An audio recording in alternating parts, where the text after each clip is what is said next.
nggak semua orang suka orientasinya suka berada atau bekerja bersama orang lain. Ya, ada yang memang lebih posisinya menikmati kerja tanpa berbareng-bareng sama orang atau tanpa banyak urusan sama dengan orang gitu.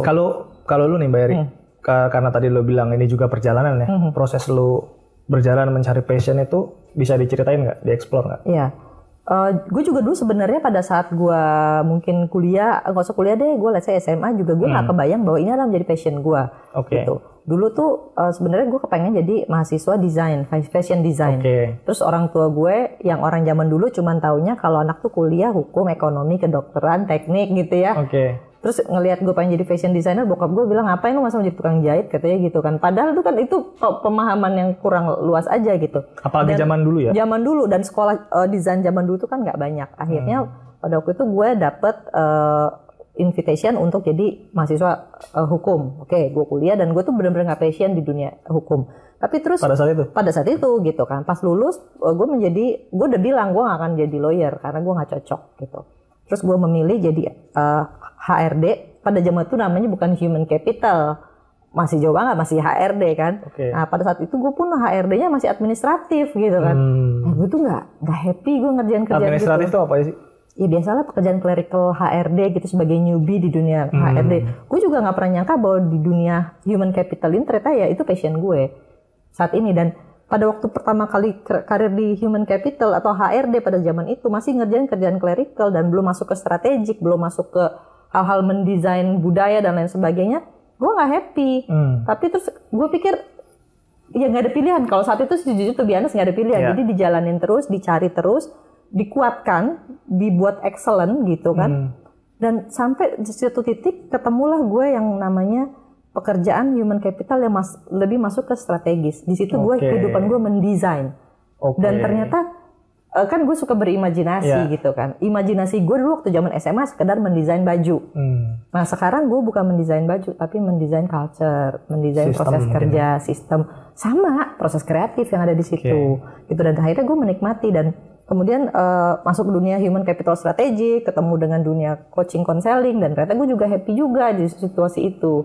Gitu. Jadi akhirnya gue berada di titik sekarang nih, gue setiap hari ke kantor gue happy gitu kan. Jadi kalau gue sakit, tim gue nyuruh bilang udah lo kantor aja, gue sehat gitu. Jadi bagi gue, oh ini passion. Sampai tadi gitu. Lu mencapai definisi passion versi lu yaitu produktif dan enjoy ya. Produktif dan enjoy gitu. Gak ada capeknya gitu. Setiap kali ada tantangan, kok kepengen explore lebih ya gitu. Dan orang sampai bilang lu gak capek gitu. Tapi ternyata itu passion, itu adalah sebuah activity yang capek tapi lu nggak berasa dan lu pengen you want more and you want more gitu. Itu menurut gue itu definisi passion yang juga gue nggak temuin pada waktu gue fresh graduate. Gitu. Gue nyari lah mungkin sekitar 7 atau 8 tahun awal karir gue. Bahkan meskipun tadi agak terdengar klise ya bahwa lu bilang kalau gue sakit capek tapi ketika ke kantor malah ada energi. Kedengaran klise tapi kenyataannya kayak gitu. Kayak gitu. I love to solve others problems ya. Jadi problem orang tuh gue suka handle gitu. Dan itu ternyata kayak bagi gue tuh itu remedy sendiri sih buat badan. Nah itu gue pikir kenapa ya begitu? Orang bilang workaholic. No, it's not workaholic. I just love what I do gitu. Iya. Dan itu proses nyari sekali lagi gue bilang. Bertahun-tahun juga ya? Bertahun-tahun juga. Gitu. Prosesnya berapa lama tuh Mbak? Sampai yang ini kan masih proses juga kan sampai kita pensiun. Betul. Itu berapa lama tuh? Gue menemukan this is my passion. Gue baru nyadar this is my passion. Maybe tadi gue pernah bilang mungkin 7 tahun gitu. Gue menapaki karir, gue nyoba ini dan itu. Berarti itu udah menjelang usia 30-an. Iya, di usia kan mulai awal karir kerja kan 22 ya. Terus maybe 28 29 gue sadar, kok gue suka, kok gue happy, kok gue jalaninnya nggak capek. Even masa-masa itu ya awal karir ya masih di bawah 10 tahun ya gue pernah yang namanya lembur sampai 2 hari gitu tidur cuma sejam 2 jam, tapi kok nggak sakit gitu. Malah sehat. Lu nggak lembur malah sakit. Iya, gitu. Jadi kok sibuk tuh asik ya. Gitu. Itu sih menurut gue indikator menurut gue ya melelahkan tapi gue tetap fine gitu. Kalau lu gimana? Kalau gue tadi ya, karena karena gue tadi interest gue adalah people, gitu ya. Kemudian setelah gue paham bahwa ternyata itu interest gue ya udah gue fokus sama hal tersebut. Ya makanya kan gue setelah gue memutuskan 100% oke gue ke dunia konsultan, ya udah gue fokus sama bagaimana mengerjakan tugas-tugas yang ada di situ sekaligus mengupgrade skill set gue yang dibutuhkan. Karena kayaknya by default sih sebenarnya gue di bidang apapun selama itu masih terkait dengan bisnis, jasa bisnis, keuangan itu gue bisa ngikutin karena gue di situ dan tentunya harus ada interaksi dengan orang gitu. Yeah. Di luar itu ya tinggal ngupgrade tadi skill set yang biasa lo kasih saran juga ke gue sih sebenarnya. Sekedar hobi tanpa tambahan skill itu nggak akan pernah deep sih menurut gue. Ya betul. Kalau nggak deep, bagaimana lu merasa confident, lu mampu. Kalau lu merasa nggak confident, udah pasti lu nggak bakal enjoy sih. Ya.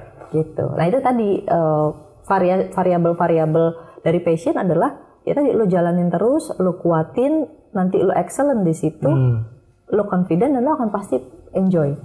Gitu. Iya. Jadi tetap ada kan pengasahan skillnya. Ada, jelas.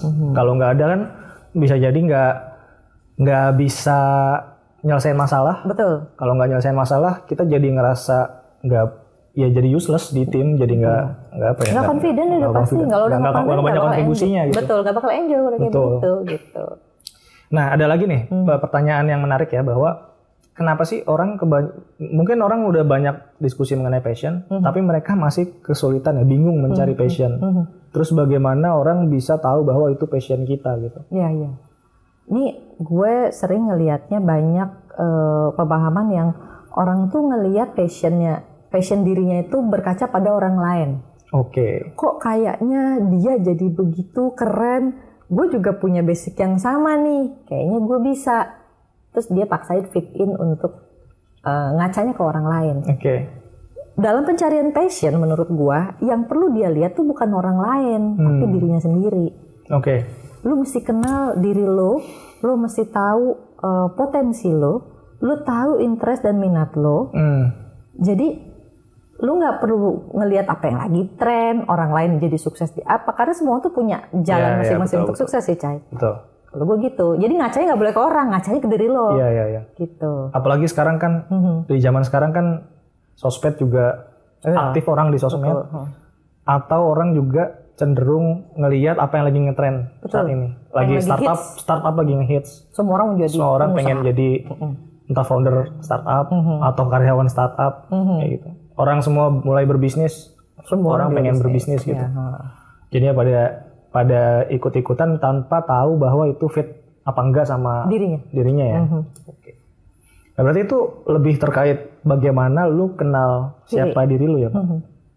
Kita kebanyakan kita selalu disibukkan dengan mengenal orang lain, tapi kita nggak pernah berusaha mengenal diri kita. Itu sepakat gue. Kita akrab sama orang lain, kita tahu seluk-beluk orang lain, tapi kita tuh nggak tahu loh. Diri kita. Itu yang paling banyak terjadi. Kalau lu nggak kenal sama diri lu nggak tahu apa yang lu suka, apa yang lu potensial di situ, apa kelemahan lu nggak pernah explore. Passion itu kayaknya bakal cuma jadi bayangan-bayangan indah yang sebenarnya itu nggak fit in buat lo. Gitu. Itu menurut gue. Artinya berarti orang-orang yang lagi bingung di sana ya, terutama mungkin yang masih belum masuk dunia kerja, harusnya selesai dulu sama masalahnya. Selesai dulu sama dirinya. Kenal dulu sama dirinya. Kenal sama dirinya. Gitu. Paling penting honest ya. Honest sama diri lo. Siapa sih lo? Apa sih potensi lo? Lo minat lo apa? Gitu. Kalau senyum-senyum? Enggak, gue ngerasa ini sih. Gue ngerasa relate karena gue sendiri terlambat mengenal siapa diri gue. Oh ya? Betul. Terus akhirnya bisa kenal? Gue mungkin kenal diri gue umur 28. Wow. 29 mungkin, 29. Seriously. Terus? Ya. Gimana caranya? Caranya adalah ya ketika di perjalanan hidup gue ngerasa ada masalah, gue jadi bertanya-tanya kok gue kena masalah yang kok agak-agak mirip terus gitu, kayak salah ngambil apa namanya pilihan kayak gitu. Akhirnya gue ngerasa harus benar-benar tahu siapa diri gue ya dengan ngobrol sama orang-orang kayak lu yang suka tentang apa ya, self love, terus how to knowing yourself kayak gitu-gitu sama istri gue. Sampai gue sadar ternyata selama ini gue hanya interpersonal skill gue yang bagus. Gue ngerasa interpersonal skill gue bagus pada saat itu. Tapi ternyata intrapersonal skill gue tuh jelek. Lu terhadap diri lu terhadap diri gue. Sehingga gue nggak tahu kekuatan gue yang sebenarnya apa, sampai kelemahan-kelemahan gue tuh apa. Kayak tadi kan gue bilang ternyata senang sama orang tuh bisa jadi kekuatan gitu. Iya. Nggak bukan hal yang biasa. Senang bertemu orang. Senang